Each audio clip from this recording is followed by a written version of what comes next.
Hi hello welcome to my channel Navya Mallikarjun. ఈరోజు ఒక video ఏంటి అంటే నేను ఎగ్ నూడిల్స్ చేసుకుంటున్నాను. ఇంతకుముందు అయితే చాలా రెగ్యులర్గా చేసేదాన్ని. రెగ్యులర్గా అంటే వీక్లీ వన్స్ ఆర్ ట్వైస్ అనేది చేసేదాన్ని. Chicken noodles, egg noodles, veg noodles అలాగా.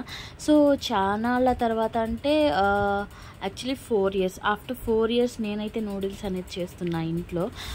మార్నింగ్ మా హస్బెండ్కి చేసి పంపించేశాను. సో అప్పుడు నాకు కొంచెం హడావిడి ఉంటుంది. సో అప్పుడు నేనైతే రెసిపీ షూట్ చేయలేదు.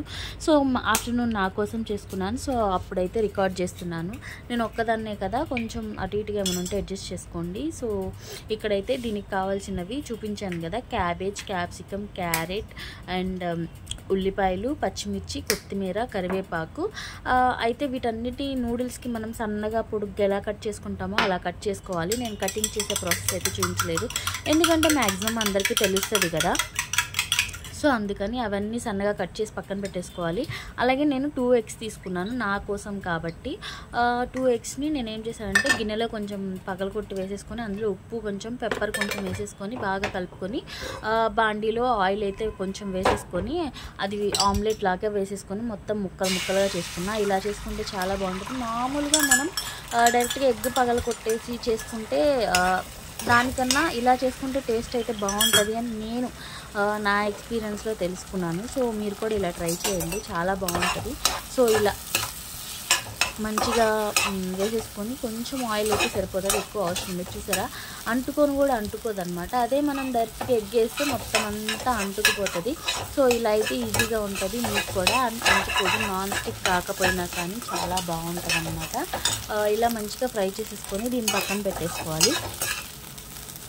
పెట్టేసుకొని దాని తర్వాత మళ్ళీ అందులోనే నూడిల్స్కి, ఫ్రైడ్ రైస్కి ఎక్కువ ఆయిల్ ఉంటే అస్సలు బాగోదండి. ఆయిలీగా మనకు అసలు టేస్ట్ నచ్చదు. సో కొంచెమే ఆయిల్ వేసుకోండి, ఒక 1 spoon or 1.5 spoon, అంతకుమించి అవసరం లేదు. వేసుకొని అందులో ఫస్ట్ అయితే ఉల్లిపాయ ముక్కలు, అవి కూడా పొడుగ్గానే తరుక్కున్నా, సన్నగా పొడుగ్గా. పచ్చిమిరపకాయలు కూడా పొడుగ్గా తరుక్కోలేదు, ఎందుకంటే అవి నాలుగుకి తగిలితే మళ్ళీ మంట పుడుతుంది, మనం అవాయిడ్ చేస్తామని. సో ఫస్ట్ అయితే కరివేపాకు వేసుకున్న వెంటనే ఉల్లిపాయలు, పచ్చిమిరపకాయ కూడా వేసుకున్నా. అవి కొంచెం వేయించుకొని దాంట్లో అల్లం వెల్లుల్లి పేస్ట్ లిటిల్ బిట్, ఒక చిన్న స్పూన్ అన్నమాట, అంటే 1/4 spoon అలా వేసేసుకొని మంచిగా ఫ్రై చేసుకొని, అల్లం వెల్లుల్లి పేస్ట్ కూడా ఫ్రై అయిన తర్వాత అందులో ఇంకా మనకి తీసుకున్న వెజిటేబుల్స్, క్యాబేజ్, క్యారెట్, క్యాప్సికమ్ ఉన్నాయి కదా, అవి వేసుకోవాలి. ఇంకా మీకు ఎక్స్ట్రా వెజిటేబుల్స్ ఏమైనా వేసుకోవాలన్నా వేసుకోవచ్చు.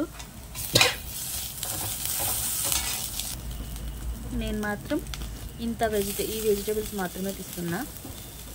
మనం ఫ్రైడ్ రైస్ కానీ, నూడిల్స్ కానీ వెజిటేబుల్స్ అంటే సన్నగా కట్ చేసుకుంటే అంత టేస్ట్ బాగుంటుంది. చూసారు, నేను అంత సన్నగా కట్ చేసుకున్నాను.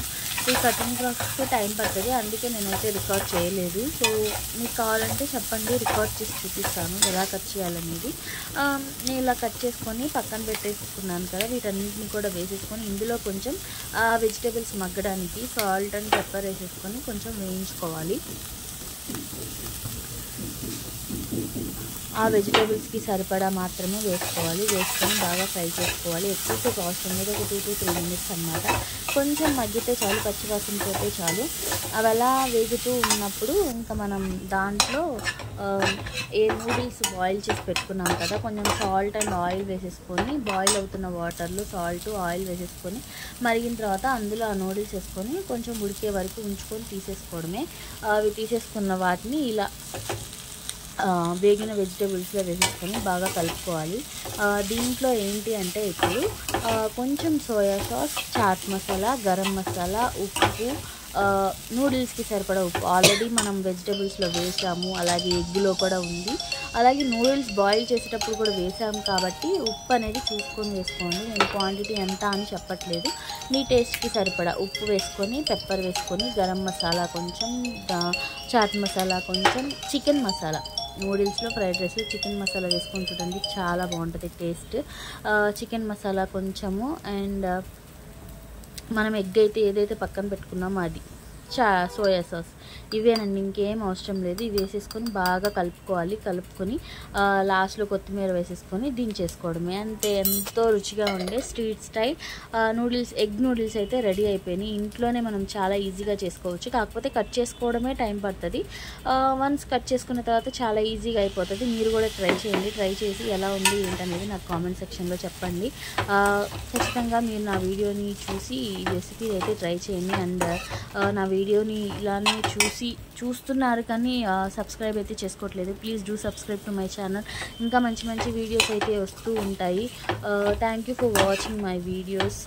నేను రెగ్యులర్గా పెట్టట్లేదు, ఎందుకంటే కొంచెం సమ్మర్ కదా, సో కుదరట్లేదు. కుదిరినప్పుడల్లా పెట్టడానికి ట్రై చేస్తున్నాను. అండ్ అప్కమింగ్ వీక్స్లో మంచి మంచి వీడియోస్ అయితే వస్తాయి. దానికి రీజన్ ఏంటనేది నేను మీకు ముందు అనేది చెప్తానమాట. సో ఇదండి ఈరోజుటి recipe, street style egg noodles. ఇంట్లోనే చాలా ఈజీగా చేసుకోవచ్చు. Do follow my channel and do subscribe to my channel, share and like to my videos. Thank you. Bye bye.